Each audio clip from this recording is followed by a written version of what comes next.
Hi everyone, welcome to Global Shorthand Academy. இந்த வீடியோவில் August 2025 Tamil ஷார்ட்ஹேண்ட் junior examination அதை பற்றி தான் வந்து பார்க்க போகிறோம்.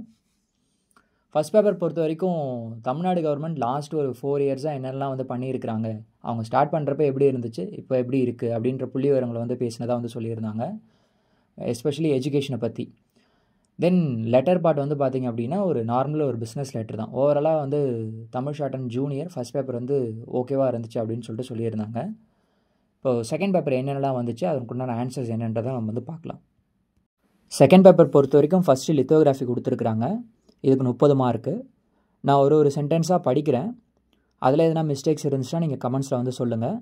நீங்கள் மொத்தமாக எப்படி எழுதியிருக்கீங்க அப்படின்றதையும் சொல்லுங்கள், சரிங்களா? இதில் ஒரு மிஸ்டேக்ஸ் பண்ணியிருந்தேன்னா 1 மார்க் வந்து போயிடும், சின்ன மிஸ்டேக்காக இருந்தாலும்.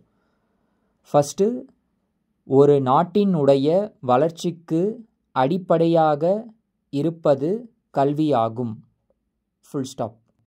அந்த அடிப்படையில் கல்வி வளர்ச்சிக்கு முக்கியத்துவம் அளித்து பல திட்டங்களை அரசு தீட்டி செயல்படுத்தி வருகிறது.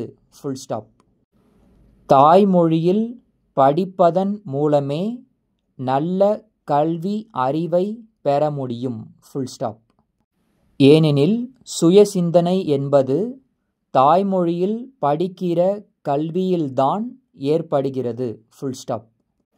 உலகில் மிக பழமை வாய்ந்த மொழிகளில் ஒன்று நமது தாய்மொழி என்பதை நாம் எல்லோரும் அறிவோம். Full stop. ஆகையினால்தான் தமிழ் மொழியில் அனைத்து பாடங்களையும் நம் குழந்தைகள் படிக்க வேண்டுமென்று அரசு திட்டமிட்டு வருகிறது. Full stop. தொழில் கல்வியை வழங்குகிற அந்த பள்ளி இருக்கிற இடத்தை சுற்றி இருக்கிற பகுதிகளில் எந்த தொழில் பரவலாக செய்யப்பட்டு வருகிறது என்பதை ஆராய்ந்து என்ன மூலப்பொருள்கள் கிடைக்கிறது என்பதை அடிப்படையாக கொண்டு கல்வி புகட்ட வேண்டும். Full stop. அங்குள்ள மாணவர்கள் எந்த தொழிலில் ஈடுபடக்கூடும் என்பதையும் ஆராய்ந்து அதற்கேற்ற தொழில் பயிற்சிகளை தொடங்குவது நன்மை அளிக்கும். Full stop. அடுத்தபடியாக, விளையாட்டு என்பது உடலுக்கும் உள்ளத்திற்கும் ஆரோக்கியம் தரக்கூடிய ஒன்றாகும். Full stop. பள்ளிக்கூடங்களில் படிக்கிற குழந்தைகளுக்கு சிறிய வயது முதலே நல்ல உடல் பயிற்சிகளை சொல்லி கொடுத்துவிட்டால் அவர்களுக்கு நோய் ஏதும் வராமல் நல்ல முறையில் வாழ முடியும் என்பது அனைவரின் கருத்து. இப்போ நான் ரைட் பண்ணதில் ஒரு 2-3 இடத்துல கொஞ்சம் டவுட் இருக்குது எனக்குமே. எதனா உங்களுக்குமே அது டவுட்டாக இருந்துச்சு அப்படின்னா நீங்கள் கமெண்ட்ஸில் வந்து சொல்லுங்கள். எஸ்பெஷலி இந்த லாஸ்ட் லைன் நல்ல முறையிலா அதெல்லாம் கொஞ்சம் டவுட்டாக இருக்குது. எதனா இருந்துச்சுன்னா அதை கமெண்ட்ஸில் வந்து சொல்லுங்கள். நெக்ஸ்ட்டு இந்த கொஸ்டின்ஸ் பார்க்கலாம். இல் கொக்கிகள் நேர்கோடுகள் மற்றும் வளைவு கோடுகளுக்கு எவ்வாறு எழுதப்படும், உதாரணங்களோடு விளக்குக. 10 மார்க்கு கேட்டிருக்கிறாங்க. லா கொக்கி சாப்டரில் வந்து இருக்கிறது தான் இது. அடுத்த கொஸ்டின் வந்து நீண்ட சுழி ஸ்தா மற்றும் ஸ்தர் எங்கெங்கே எழுதப்படும், எங்கெங்கே எழுதப்படாது, உதாரணங்களுடன் விளக்குக. இது வந்து 10வது சாப்டரில் வந்து வரும். இதுக்கும் 10 மார்க்குக்கு வந்து கேட்டிருக்கிறாங்க.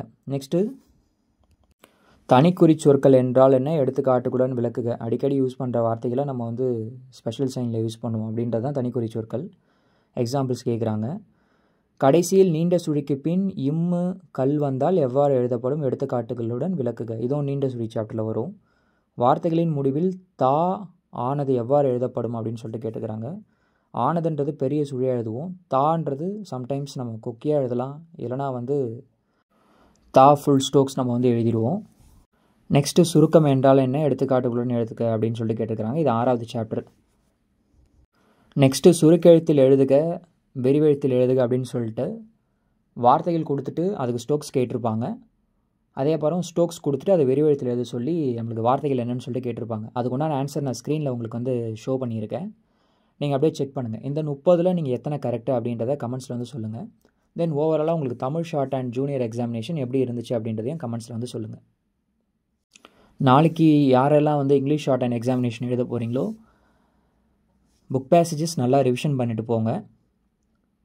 நாளைக்கு நம்ம வந்து இதே மாதிரி இங்கிலீஷ் ஷார்ட் அண்ட் எக்ஸாமினேஷன்ஸோட ரிவ்யூஸுமே நம்ம வந்து பார்க்கலாம். சரிங்களா? தேங்க்யூ. நாளைக்கு பார்க்கலாம். பாய்.